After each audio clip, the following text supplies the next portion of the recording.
जय हिंद दोस्तों, आप सभी का स्वागत है आपके अपनी YouTube चैनल डिफेंस चैंपियन में। दोस्तों, आज की इस वीडियो के अंदर हम बात करने वाले हैं। आप सभी तमाम स्टूडेंट्स को पहले इन्फॉर्मेशन पहुंच चुका है कि आपका इंडियन एयरफोर्स के अंदर जो एंट्री होने वाली है, अभी एंट्री जो होने वाली है वो अग्निपथ स्कीम के तहत होने वाली है और उनको अग्निवीर जो कहा जाएगा, ये आपको इन्फॉर्मेशन मिल चुकी है। और गाइस, इसके अंदर क्या है कि इसके ऑनलाइन जो रजिस्ट्रेशन है वो स्टार्ट जल्दी होने वाली है, यानी 24 जून से इसके रजिस्ट्रेशन स्टार्ट हो जाएंगे। और इसका सिलेक्शन प्रोसेस क्या रहेगा, एज लिमिट क्या है, और इसके साथ साथ आपके बहुत सारे डाउट रहते हैं कि फेज 1 में क्या होता है, फेज 2 में क्या होता है, और GDSRT क्या है, और फिजिकल फिटनेस टेस्ट क्या है, हाइट कितना होता है। तो बहुत सारे डाउट होते हैं कौन कौन कैंडिडेट्स इसमें फॉर्म भर पाएंगे, और इसके साथ साथ जो सिलेबस क्या रहता है, और एग्जामिनेशन के अंदर पैटर्न क्या है, और नेगेटिव मार्किंग है या नहीं है। तो संपूर्ण डिटेल इस वीडियो के अंदर आपको मिलेगी। और इससे पहले डॉक्यूमेंट्स की बहुत इंपॉर्टेंट जो बात रहती है कि आपके जो डॉक्यूमेंट्स होते हैं वो आपके पास जरूरी होने चाहिए, ताकि आप सही से फॉर्म फिलअप कर पाएं और आपका फॉर्म रिजेक्ट ना हो। आप सभी के लिए एक कंप्लीट वीडियो बनाया गया है जिसके माध्यम से आपको संपूर्ण डिटेल एक ही वीडियो में मिल जाएगी। फिर भी कोई डाउट रहता तो आप कमेंट सेक्शन में कमेंट करके पूछ सकते हैं, कोई दिक्कत वाली बात नहीं है। सभी सोशल मीडिया के लिंक आपको डिस्क्रिप्शन में दिए गए हैं। आप इंस्टाग्राम पे फॉलो कर लीजिए, वहां से डायरेक्ट मैसेज कर सकते हैं, टेलीग्राम ग्रुप को ज्वाइन कर लीजिए और वेबसाइट पे जाकर विजिट कर सकते हैं। तो वहां पर A to Z जानकारी आपको सबसे पहले ही मिल जाती है। इस वीडियो के अंदर आपको मिलेगी कंप्लीट सिलेक्शन प्रोसेस। अग्निवीर वायु इसका नाम बदल दिया गया है, एक्स एंड वाई ग्रुप को भी बदल दिया गया है, उसको बोला गया है साइंस और नॉन साइंस वाले स्टूडेंट। तो चलिए आप इस कंप्लीट वीडियो को वॉच कीजिए, उसमें आपको जानकारी मिल जाएगी।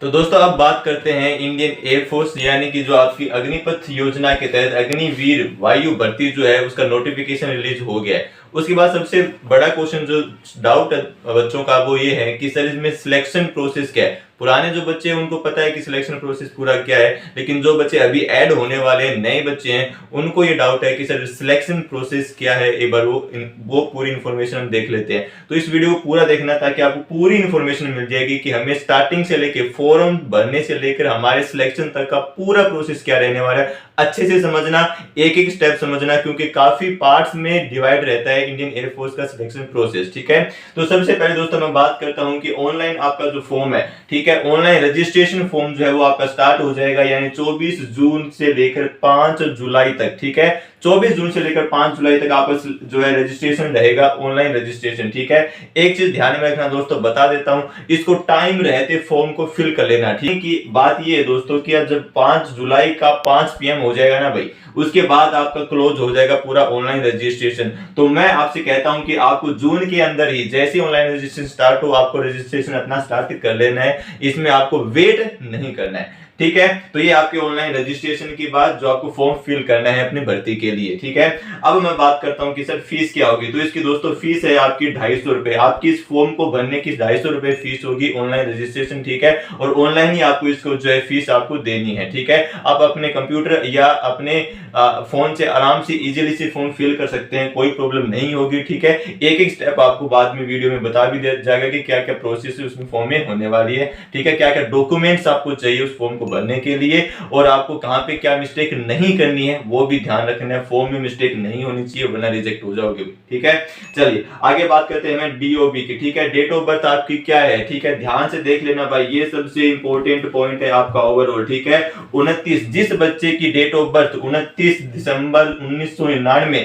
से लेकर 29 जून 2005 तक है, ये दोनों डेट इंक्लूड है। जिस बच्चे का जन्म 29 दिसंबर को हुआ है वो भी फॉर्म भर सकता है, जिस बच्चे का जन्म 29 जून को हुआ है वो बच्चा भी फॉर्म फिल कर सकता है। ठीक है, तो ये आपकी डेट ऑफ बर्थ है, ध्यान से देख लेना। जो बच्चा इन दोनों के बीच में लाई करता है वो इस फॉर्म को फिल कर सकता है। और सबसे इंपॉर्टेंट पॉइंट क्या है दोस्तों, सबसे इंपॉर्टेंट पॉइंट है कि जो फर्स्ट बैच है आपका, ठीक है, जो फर्स्ट बैच है यानी कि जो अभी ये बैच जाने वाला है, मात्र इसी में आपको 2 ईयर का रिलैक्सेशन मिला है, यानी इसी में आपको जो है 23 साल तक की छूट मिली है। इसके आगे आने वाले जो भी बैच होगा उसमें आपकी 21 साल रहेगी। ठीक है, तो ध्यान रखना इस चीज का। सिर्फ पहले बैच के लिए आपको जो है 2 साल का रिलैक्सेशन मिला है, वो भी कोविड की वजह से। ठीक है, चलिए आगे बात करते हैं दोस्तों। तो इसमें हम बात करते हैं कि सर हाइट कितनी चाहिए हमें। ठीक है, फिजिकल की बात करते हैं दोस्तों, ये जो आपका प्रोसेस है फॉर्म फिल करने का प्रोसेस है पूरा, ठीक है।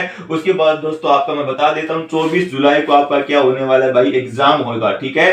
फॉर्म फिल आपने कर दिया, उसके बाद 24 जुलाई को आपका ऑनलाइन एग्जाम होगा इंडियन एयरफोर्स का, ठीक है, ऑनलाइन मोड है, ठीक है। उसके बाद एग्जाम में, ठीक है दोस्तों, एग्जाम में जो बच्चा पास होगा इसको दोस्तों फर्स्ट फेज कहते हैं भाई, ठीक है। दोस्तों जैसे आपका फर्स्ट फेज कंप्लीट हो जाएगा उसके बाद दोस्तों आपका होगा पीएफटी, ठीक है, फिजिकल फिटनेस टेस्ट, ठीक है। तो दोस्तों इसमें पीएफटी में क्या होगा, जो बच्चे इसको क्वालिफाई करेंगे, ठीक है, जो बच्चे क्वालिफाई करेंगे उनका फिजिकल होगा, उनको डेट दी जाएगी कि भाई किस डेट को आपका फिजिकल होने वाला है, ठीक है। तो आपका पीएफटी में क्या क्या होगा, सबसे पहले दोस्तों आपकी रनिंग होगी, जो कि क्या है दोस्तों 1.6 किलोमीटर यानी 1600 मीटर की आपकी दौड़ होने वाली है। टाइम कितना मिलेगा, 6.5 मिनट का टाइम है भाई, ठीक है, 6.5 मिनट का टाइम है, 1600 मीटर की दौड़ है आपकी, ठीक है। उसके बाद दोस्तों आपके क्या है 10 पुशअप है, ठीक है, 10 पुशअप्स लगेंगे दोस्तों, 10 सीटअप्स होंगे। आप उम्मीद करता हूं कि आपको पता होंगे कि पुशअप सीटअप्स क्या होते हैं दोस्तों, ठीक है।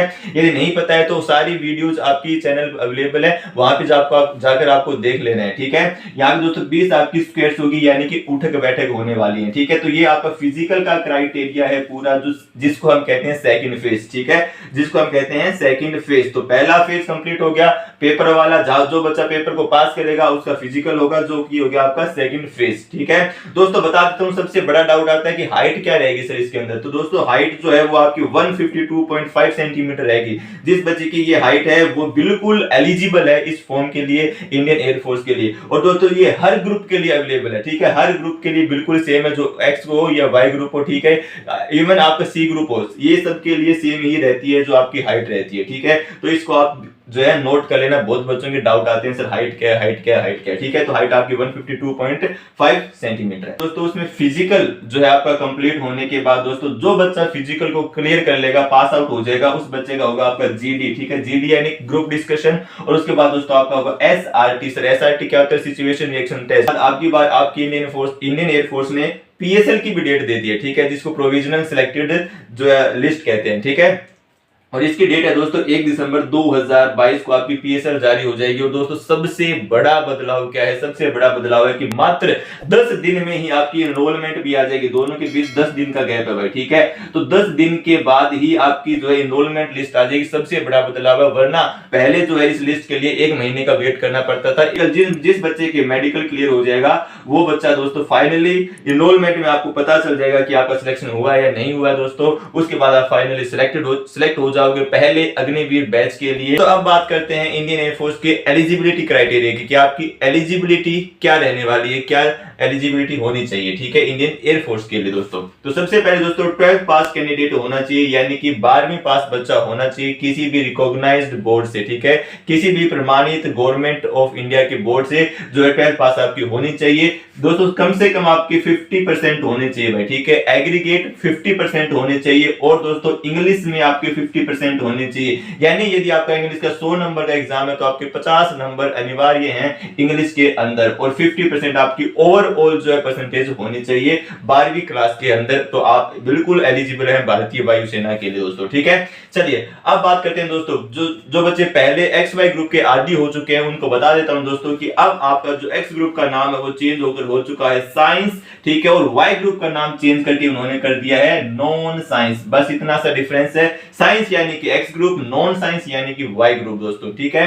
अब दोस्तों बात कर देते हैं कि सर एक्स ग्रुप यानी कि साइंस वालों का क्या क्राइटेरिया है, वाई ग्रुप यानी कि नॉन साइंस वालों का क्या क्राइटेरिया और मतलब क्या है इनका दोस्तों, ठीक है। तो दोस्तों सबसे पहले बता देता हूं कि साइंस का मतलब है दोस्तों जिस बच्चे ने 12वीं क्लास, ठीक है, ठीक है, फिजिक्स मैथ और इंग्लिश से पास की है, ठीक है, जिस बच्चे ने 12वीं क्लास पीसीएम नॉर्मली हमारा जो सब्जेक्ट रहता है, जिस बच्चे ने फिजिक्स मैथ और इंग्लिश जिस बच्चे का सब्जेक्ट रहा है 12वीं क्लास में, वो बच्चा एक्स ग्रुप के लिए भी एलिजिबल है और वाई ग्रुप के लिए भी एलिजिबल है। यानी वो बच्चा दोनों ग्रुप के लिए जो है अपने फॉर्म डाल सकता है, फॉर्म भर सकता है भाई, ठीक है। अब दोस्तों नॉन साइंस का मतलब है यहाँ पर कि जिस बच्चे का ये सब्जेक्ट छोड़ के जिस भी बच्चे की स्ट्रीम थी 12th क्लास में, जो बच्चा यानी कि आर्ट्स से था, कॉमर्स से था, पीसीबी से था, एग्रीकल्चर से था, यानी कि जिस बच्चे के पास फिजिक्स मैथ, ठीक है, फिजिक्स मैथ जिस बच्चे के पास नहीं थी, ठीक है, वो बच्चा कैटेगरी में आता है नॉन साइंस की। ठीक है, और जिस बच्चे के पास फिजिक्स मैथ थी वो बच्चा आता है एक्स ग्रुप यानी कि साइंस की कैटेगरी में। ठीक है, चलिए अब दोस्तों बात कर लेते हैं कि सर क्या क्या क्वेश्चन पेपर का क्या पैटर्न रहता है हमारे एग्जाम के अंदर। ठीक है, तो दोस्तों सबसे पहले बता दूं साइंस वाले बच्चों के लिए। ठीक है, तो दोस्तों फिजिक्स के 25 क्वेश्चन आपके आने वाले। ठीक है, फिजिक्स के 25 क्वेश्चन आपके आने वाले हैं, 20 मिनट आपको मिलेगी फिजिक्स के लिए। ठीक है, फिर दोस्तों आपका इंग्लिश का होगा, इंग्लिश के लिए दोस्तों 20 क्वेश्चन आने वाले हैं, 20 मिनट आपको मिलेगी। ठीक है, फिर दोस्तों मैथ का दोस्तों तो मैथ के भी 25 क्वेश्चन आएंगे, 20 मिनट मिलेगी। तो दोस्तों टोटल आपकी होगी 60 मिनट यानी कि 60 मिनट। ठीक है, तो दोस्तों 60 मिनट में आपको टोटल 70 क्वेश्चन अटेम्प्ट करने हैं, 70 क्वेश्चन आपको सोल्व करने हैं एक्स ग्रुप के लिए यानी कि साइंस वाले बच्चों के लिए दोस्तों। ठीक है, अब बात कर लेते हैं दोस्तों नॉन साइंस वाले बच्चों के लिए। तो दोस्तों नॉन साइंस में आपके आते हैं दोस्तों रागा। सर रागा का क्या मतलब है? रागा का मतलब दोस्तों आपकी जनरल साइंस आने वाली है, रीजनिंग आने वाली है, मैथमेटिक्स आने वाली है। ठीक है, और करंट के क्वेश्चन आने वाले हैं, उसको हम सम्मिलित कर दें तो उसको कहते हैं हम रागा दोस्तों। ठीक है, तो रागा के आपके 30 क्वेश्चन आएंगे। ठीक है, 25 मिनट आपको मिलेगी। और दोस्तों फिर आपका हुआ इंग्लिश का, तो इंग्लिश में दोस्तों 20 क्वेश्चन आएंगे और 20 मिनट मिलेगी। तो दोस्तों टोटल आपकी हो जाएगी 45 मिनट 50 क्वेश्चन। तो 50 क्वेश्चन 45 मिनट, ये सिर्फ नॉन साइंस वाले बच्चों के लिए दोस्तों। ठीक है, ये क्या है? सिर्फ नॉन साइंस वाले बच्चों के लिए। अब दोस्तों बात कर लेते हैं कि नेगेटिव मार्किंग। तो दोस्तों आपकी नेगेटिव मार्किंग रहने वाली है 1/4 यानी कि 0.25। अब सर इसका मतलब क्या होता है? इसका मतलब होता है कि यदि आपने 4 क्वेश्चन गलत किए तो 1 नंबर आपका कट जाएगा भाई। ठीक है, ये आपकी नेगेटिव मार्किंग रहने वाली है इस एग्जाम के अंदर दोस्तों। सबसे बड़ा दोस्तों मैं पहले भी बता चुका हूं, जो मोड रहने वाला है वो ऑनलाइन मोड है। सर ऑनलाइन मोड का क्या मतलब है? इसका मतलब होता है कि आपकी कंप्यूटर बेस्ड जो आपका टेस्ट होने वाला है, सीबीटी टेस्ट होने वाला है, यानी कि कंप्यूटर पे आपका एग्जामिनेशन होने वाला है भाई। ठीक है, चलिए और दोस्तों एक इंपॉर्टेंट बात ये ध्यान से सुनना भाई। ठीक है, आपको दोस्तों इसमें पास होने के लिए आपको हर सेक्शन में पास होना पड़ेगा। हर सेक्शन का क्या मतलब है दोस्तों? यानी कि आपका फिजिक्स का हुआ है। ठीक है, तो फिजिक्स में दोस्तों आपको 25 क्वेश्चन में से 10 क्वेश्चन मिनिमम सही करने होंगे। ये दोस्तों पहले एवरेज क्वेश्चन है। ठीक है, यानी कि आपको कम से कम 10 क्वेश्चन सही करने होंगे, 10 नंबर लाने होंगे। तो आपको हर सेक्शन में अलग अलग नंबर लाने होंगे। ठीक है, तो यहाँ पे 10 है तो यहाँ पे भी 10, यहाँ पे भी 10, ऐसे अलग अलग सेक्शन में अलग अलग क्वालिफाई होना पड़ेगा तभी आप पास हो पाओगे। ठीक है, और इसी तरीके से इसमें भी है कि आपको हर सेक्शन में पास होना पड़ेगा तभी आप पास हो पाओगे। ठीक है, ये सबसे इंपॉर्टेंट पॉइंट था आपका दोस्तों। ठीक है, अब दोस्तों बात कर लेता हूं दोनों ग्रुप को मिलाकर दोस्तों। ठीक है, दोनों ग्रुप को मिलाकर यानी कि एक्स वाई ग्रुप दोस्तों। एक्स वाई ग्रुप का फॉर्म फिलअप वही बच्चा कर सकता है जिसने दोस्तों फिजिक्स मैथ और इंग्लिश इसका सब्जेक्ट रहा है 12th क्लास में दोस्तों। ठीक है, यानी जिसके पास पीसीएम रही है वही बच्चा एक्स वाई ग्रुप का फॉर्म फिल कर सकता है। ये वाले बच्चे जो है यानी कि आर्ट कॉमर्स और आपके एग्रीकल्चर और जिसके पास बायो थी वो वाले बच्चे सिर्फ वाई ग्रुप का फॉर्म फिल कर सकते हैं, वो एक्स का फॉर्म फिल नहीं कर सकते। अब दोस्तों दोनों की बात कर लेता हूं। ठीक है, एक्स प्लस वाई दोस्तों, एक्स प्लस वाई ग्रुप का जो बच्चा एग्जाम देगा दोस्तों वो क्या कैसे उसकी क्या पैटर्न रहने वाला है? तो दोस्तों उसका फिजिक्स का सेम पैटर्न रहने वाला है, मैथ का सेम पैटर्न रहने वाला है। ठीक है, इंग्लिश दोस्तों उसमें दोनों में सेम हो जाएगी। ठीक है, इंग्लिश का आपको एक ही पेपर देना है। ठीक है, वो आपका काउंट हो जाएगा एक्स ग्रुप के लिए भी, वो काउंट हो जाएगा वाई ग्रुप के लिए भी। ठीक है, यानी कि आपके टोटल जो क्वेश्चन है 100 क्वेश्चन हो जाएंगे। सर 100 क्वेश्चन कैसे होंगे दोस्तों? आपके 70 क्वेश्चन ये तीनों के हो जाएंगे, 70 क्वेश्चन ये तीनों के हो जाएंगे और 30 क्वेश्चन आपके रागा के हो जाएंगे। एक्स प्लस वाई ग्रुप की बात कर रहा हूं। ठीक है, तो टोटल क्वेश्चन 100 हो जाएंगे, मिनट आपकी 85 हो जाएगी भाई। ये कि सर दोनों में पास होंगे तभी पास होंगे क्या? नहीं, यदि आप एक्स ग्रुप में क्वालिफाई होते हो तो एक्स ग्रुप में आपका सिलेक्शन हो जाएगा। यदि आप वाई ग्रुप में होते हो यानी कि नॉन साइंस में सिलेक्ट होते हो तो नॉन साइंस में आपका सिलेक्शन हो जाएगा। और ये दोनों में पास हो जाते हो तो दोनों में सिलेक्शन होगा। उसके बाद आपकी चॉइस रहती है कि आपको कौन सा सिलेक्ट करना होता है। उम्मीद करता हूं दोस्तों कि पूरा पैटर्न आपको बहुत अच्छे से समझ में आ गया होगा। ठीक है, फिर भी डाउट है तो कमेंट बॉक्स आपके लिए हमेशा ओपन है और टेलीग्राम आपके लिए हमेशा ओपन है। आप कोई भी डाउट कोई भी शंका पूछ सकते हैं। ठीक है, ऑनलाइन फॉर्म जब आप फिल करोगे तो उसमें डॉक्यूमेंट्स क्या क्या चाहिए, ठीक है, और उनकी जो लिमिट्स है वो कितनी होनी चाहिए, सारी इंफॉर्मेशन जो है बात कर लेते हैं हम डॉक्यूमेंट्स के बारे में दोस्तों जब ऑनलाइन फॉर्म आप फिल करोगे। ठीक है, तो दोस्तों सबसे पहले मैं बता दूं कि आपको कौन कौन से डॉक्यूमेंट्स चाहिए उसके लिए। ठीक है, तो दोस्तों आपको ओरिजिनल डॉक्यूमेंट्स चाहिए भाई। कौन कौन से? सबसे पहला है आपकी 10th की मार्कशीट होनी चाहिए। ठीक है, फिर दोस्तों सेकंड आपका 12th की मार्कशीट होनी चाहिए, ठीक है। अब दोस्तों सीबीएसई बोर्ड वाले बच्चों को ना एक सर्टिफिकेट अलग से दिया जाता है जिसका नाम रहता है पासिंग सर्टिफिकेट या जिसको आप पासिंग मार्कशीट कहते हैं, ठीक है। ये सीबीएसई वाले बच्चों को दिया जाता है, तो वो आपको रखनी है, ठीक है, अपने पास रखनी है। जब आपका सिलेक्शन होगा तब आपको चाहिए होंगी आपकी पासिंग सर्टिफिकेट, ठीक है। तो ये आपकी 12th की मार्कशीट प्लस आपका पासिंग सर्टिफिकेट ओनली ये वैलिड रहता है सीबीएसई कैंडिडेट्स जो होते हैं उनके लिए, ठीक है। चलिए दोस्तों, अब दोस्तों 3 ईयर डिग्री वाले जो बच्चे होते हैं उनके भी जो है वैलिड डिग्री जो है वो होनी चाहिए यहाँ पे, ठीक है। तो ध्यान रखना इस चीज का। अब दोस्तों थर्ड पॉइंट है आपका आधार कार्ड होना चाहिए, ठीक है। और दोस्तों एक छोटी सी बात बता देता हूं, आधार कार्ड आपका अपडेटेड होना चाहिए, ठीक है। जहां पे दोस्तों आपकी जो डीओबी है वो किस टाइप में होनी चाहिए। यदि आपकी डीओबी दोस्तों 4 अगस्त है, ठीक है, 4 अगस्त है और दोस्तों 1999 है, ठीक है, तो इस टाइप में वो लिखी होनी चाहिए प्रॉपर, ठीक है। वरना दोस्तों आपको एंटर नहीं किया जाएगा, जब आप पेपर देने जाओगे तो वहां पे आपको दिक्कत आ सकती है। तो आपको आधार कार्ड अपडेटेड आपका आधार कार्ड होना चाहिए, ठीक है। फोर्थ पॉइंट है दोस्तों आपकी ईमेल आईडी होनी चाहिए, वैलिड ईमेल आईडी होनी चाहिए। और सबसे इंपॉर्टेंट पॉइंट है दोस्तों, ईमेल आईडी पे ही आपको सारी अपडेट्स मिलने वाली है, ठीक है। तो इस चीज का ध्यान रखना, आईडी और पासवर्ड आपको है नोट डाउन कर लेना है ताकि भूलना नहीं है, क्योंकि बहुत काम की चीजें सारी अपडेट यहीं पे मिलेंगी आपको, ठीक है, जो प्रोसेस आगे होने वाली है, ठीक है। ईमेल आईडी होनी चाहिए, मोबाइल नंबर आपका वैलिड होना चाहिए, ठीक है। ये आपका 5th पॉइंट है दोस्तों। 6th पॉइंट आपका फोटो होनी चाहिए विद स्लेट। सर इसका क्या मतलब है? तो दोस्तों आपने कभी देखी होगी स्लेट के साथ आपकी फोटो होती है, ठीक है। अब दोस्तों उस स्लेट पर क्या क्या लिखवाना है और कैसे फोटो खिंचवानी है उस चीज का ध्यान रखना दोस्तों, ठीक है।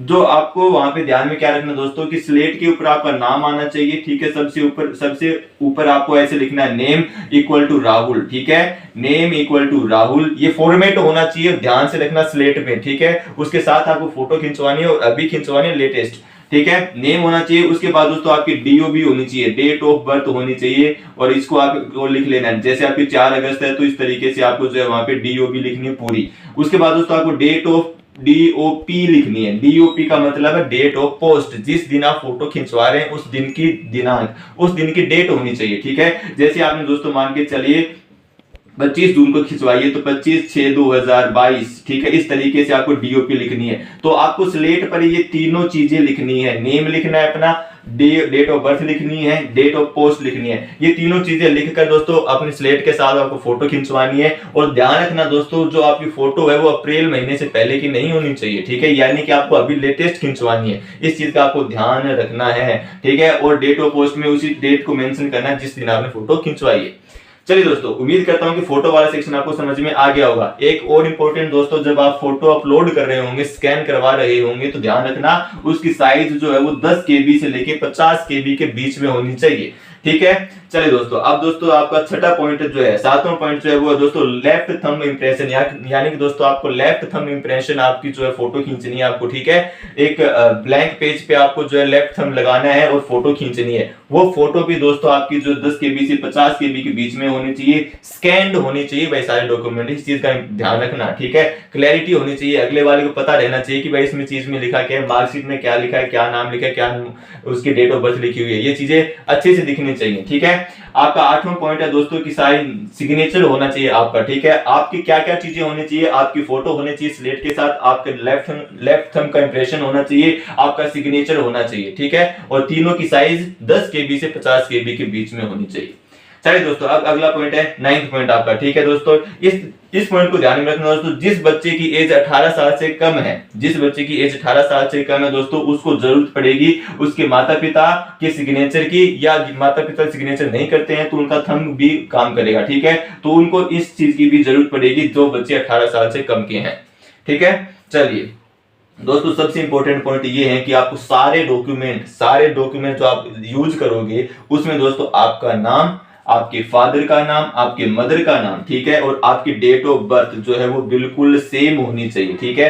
उनमें किसी भी डॉक्यूमेंट में अलग अलग नहीं होनी चाहिए। ये सारी चीजें आपको अपलोड करने से पहले एक बार चेक कर लेनी है, ठीक है। यदि कोई भी डॉक्यूमेंट आपका अपडेटेड नहीं है तो उसको अपडेट करा लेना है, अभी टाइम है आपके पास, ठीक है। फॉर्म फिलअप करने से पहले ये सारी चीजें अपडेट करनी है और एक बार चेक कर लेना कि सभी के नाम और आपकी डेट ऑफ बर्थ सारे डॉक्यूमेंट्स में सेम है, ठीक है। ये सेम होनी चाहिए भाई, ठीक है, वरना रिजेक्ट हो जाएगा फॉर्म। जब आप अप्लाई करोगे ना तो आपको जो पासवर्ड और आपका यूजर नेम है भाई लिख लेना अच्छे तरीके से, क्योंकि जब रिजल्ट वगैरह चेक करोगे तो वो काम आने वाले हैं, ठीक है। अच्छे से संभाल के उन चीजों को रखना जो आपके आईडी और जो आपका पासवर्ड रहने वाला है जब आप अप्लाई करोगे, ठीक है। तो दोस्तों अब बात कर लेते हैं मेडिकल की। दोस्तों जो मेडिकल की बात है तो जितने भी आपके पॉइंट्स होते हैं, क्या क्या वहां पे चेकअप रहता है, ठीक है, कौन कौन से मेडिकल पॉइंट बनते हैं, क्या सीन रहता है, पूरा प्रोसेस जो है आपको बताया गया है। तो आई बटन में आपको वीडियो मिल जाएगी, ठीक है, डिस्क्रिप्शन में भी आपको लिंक मिल जाएगी और हर सोशल मीडिया पे आपको ये वीडियो अवेलेबल है, ठीक है। तो आप अच्छे से चेक कर सकते हैं मेडिकल वाली वीडियो, पूरी इंफॉर्मेशन है A to Z दोस्तों, कहाँ पे बच्चे को रिजेक्ट करते हैं, ठीक है, क्या क्या ध्यान आपको रखना है, ठीक है, वो सारी चीजें मेडिकल में बताई गई हैं दोस्तों, ठीक है। तो आपकी वेबसाइट पे defensecampus.com पे भी पूरी सारी इंफॉर्मेशन पड़ी है, ठीक है, वहां पूरी एक एक पर्टिकुलर वीडियो है कि भाई फिजिकल की कौन सी वीडियो है, मेडिकल की कौन सी वीडियो है, सारी आपकी इंफॉर्मेशन आपको मिल जाएंगी। तो उम्मीद करता हूं दोस्तों कि आपको सारी इंफॉर्मेशन जो है अच्छे से समझ में आ गई होंगी। फिर भी कोई शंका, कोई डाउट, तो सारी चीजें आपके लिए ओपन है, कहीं पर भी जाके आप जो अपना डाउट पूछ सकते हैं दोस्तों, ठीक है। और दोस्तों यदि इंफॉर्मेशन पसंद आई है तो लाइक, शेयर और सब्सक्राइब चैनल को जरूर करना दोस्तों, ताकि हमारा मोटिवेशन भी बना रहे और आपके लिए लगातार अपडेट्स लेकर आते रहें। जय हिंद, वंदे मातरम। मिलते हैं नए अपडेट्स के साथ।